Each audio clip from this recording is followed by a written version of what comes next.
Hello, this is Guy. Going over my memory map, and figured I would go through my memory map. And what I've done in my previous video, I've described the double-digit numbers, double-digit number paradigm I've come up with, and this recording will go over my 00 through 09 double-digit memory map and how I've done that. The first 50 numbers, or the first 50 placeholders for memory use in my mind palace is all houses that I've lived in at one time or another. So the first one is my grandmother's house, which I call in my mind the Ruby Ridge because it's actually now in a subdivision called the Ruby Ridge subdivision.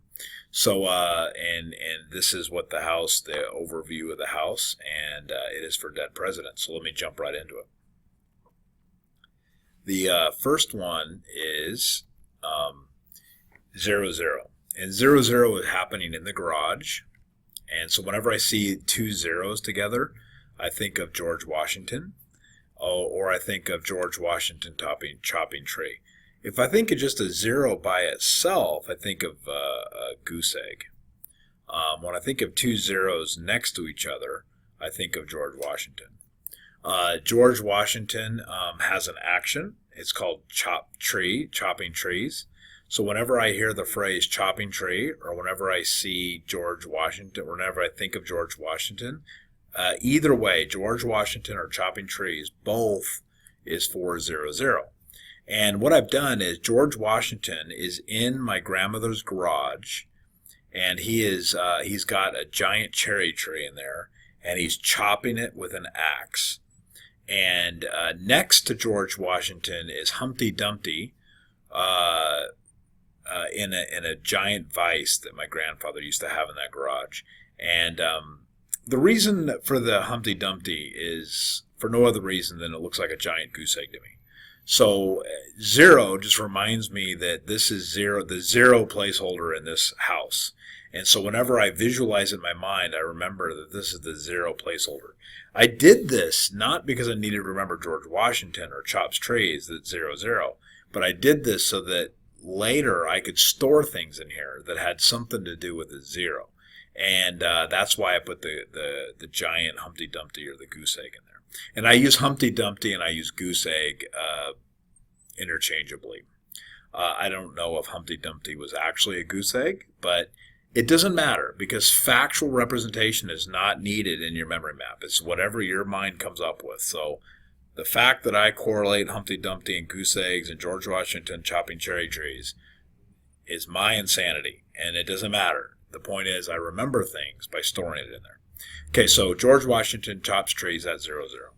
So moving down through the house, and I do these in order, right? So I went from the garage now to a guest bedroom. So garage to guest bedroom.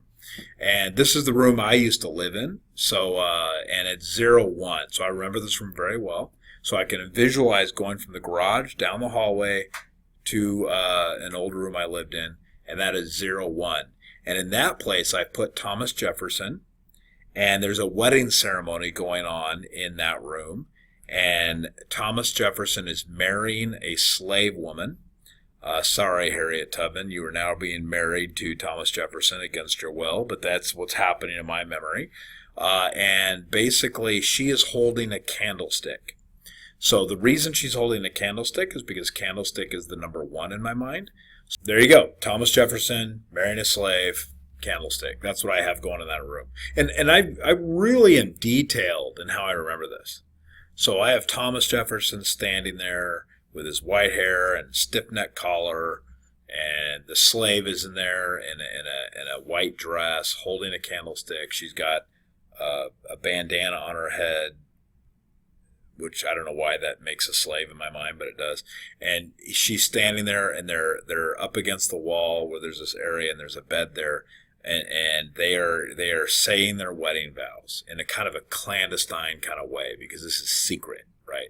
Because Thomas Jefferson secretly was marrying the slave. Now, why is Thomas Jefferson marrying a slave? Don't worry about that. The point is, you may have something you totally come up with different for Thomas Jefferson. That's okay, Maybe signing the Declaration of Independence is what you come up with, or composing the Bill of Rights. Maybe that's what he does. But in my mind, he marries a slave. All right, next one is number 2, which is in a large kind of family room area, or what we used to call a pool table area, where a pool table used to be stored. It's a sitting room now, kind of a giant mud room, if you will. And in that room is James Madison, and James Madison is actually writing the Constitution in that room right now.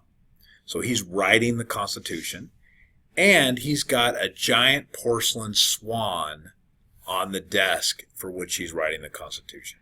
So I can see these big brown pieces of paper all rolled out. I can see a swan sitting on his desk, and I can see James Madison there writing the Constitution. So whenever I hear James Madison or writing Constitution, I think of the number 02. Next is in a bathroom, a guest bathroom.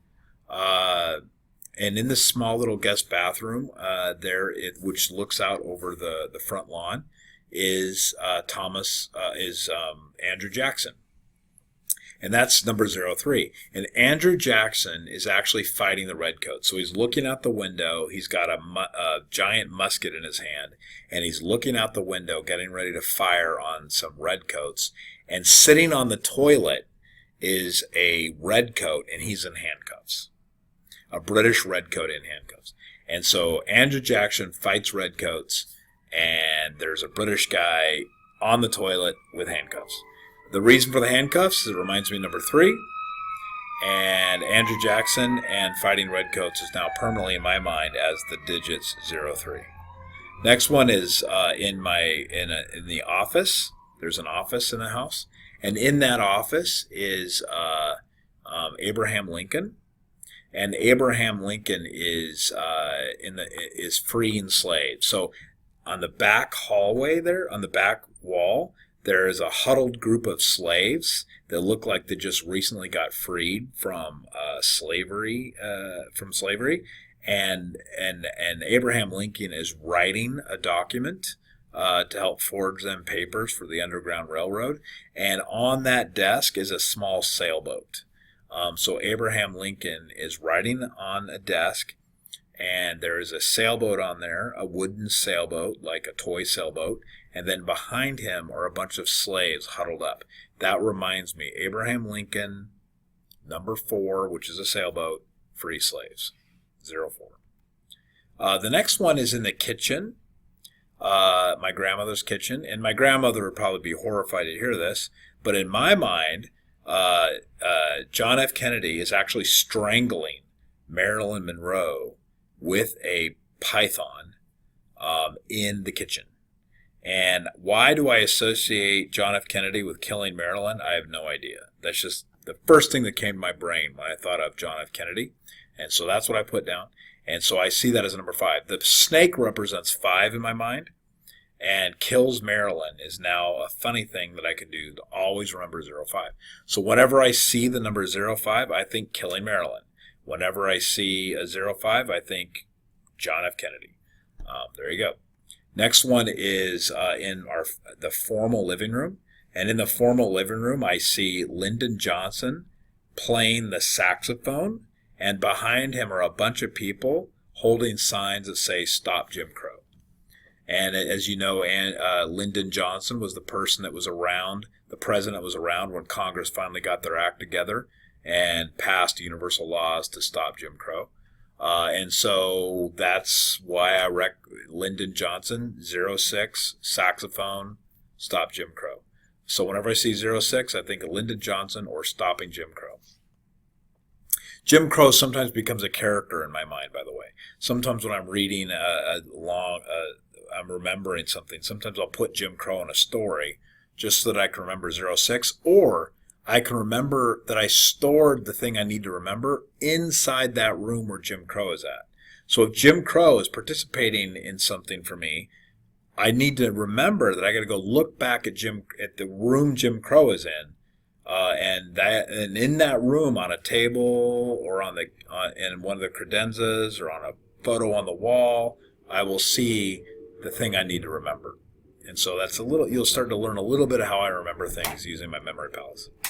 Next is in a guest bedroom, and Richard Nixon is on the bed of that guest bedroom destroying tapes with a boomerang, and he's actually smashing tapes with a boomerang on the guest bedroom bed. That's what Richard Nixon is doing in my grandmother's house right now. And that is 07. So whenever I think of a 7, I think of boomerang. 07 is Richard Nixon and or destroying tapes. Finally, I have in the very back bedroom is Gerald Ford. And Gerald Ford is, in my mind, he pardons people. So whenever I have something going on that pardons people, I think of 08, or I think of the room in my grandmother's house. And he's actually pardoning Frosty the Snowman. We all know that Frosty the Snowman was a hardened criminal, and Gerald Ford is actually pardoning Frosty the Snowman. And Frosty's looking very guilty and very upset, but Gerald Ford is signing his pardon papers. And the reason I put Frosty the Snowman in there is because Frosty oftentimes represents the number 8 for me. So this is reminding me this is the 8th room in this mind palace. And I have Frosty the Snowman in there, and he's being pardoned by Gerald Ford. Finally, last but not least, is number 9. And number 9 is my grandmother's master bedroom. And I have Ronald Reagan actually riding a horse, bursting through the wall of my grandmother's bedroom. And he's on a light tan sorrel type of horse. And he's busting through the wall, and he's holding a red balloon in his hand. He's got his cowboy hat on. He's busting through the wall. That's Ronald Reagan. He tears down walls is what his action item is. And that always represents the number 09 to me. So whenever I see any digit from 00 to 09, I think of one of these presidents. I think of 3 things when I think of these numbers. I think of one of the presidents, I think of the action they take, and I think of the room it's in my grandmother's house. That is very useful to me because I can remember numbers very easily. I can remember objects very easily, and I can associate things with one of these rooms, and I can always remember what they are. And that's great because I can now remember things with a long string of digits as well. So I can replace something I'm trying to remember with the digit. And I know that whatever I put a 09 on is actually stored in my grandmother's bedroom in my mind. And I will go there, and I have several things in there right now that I'm thinking of right now that are in there that I could just walk around that room. Of course, I have to watch out for the horse because he might run me over. But as I walk around that room, I will find various objects that I'm trying to remember. All right, that's it. That's the first 10 digits of my memory palace, or the first 10 locations that I've memorized in order. And there you go.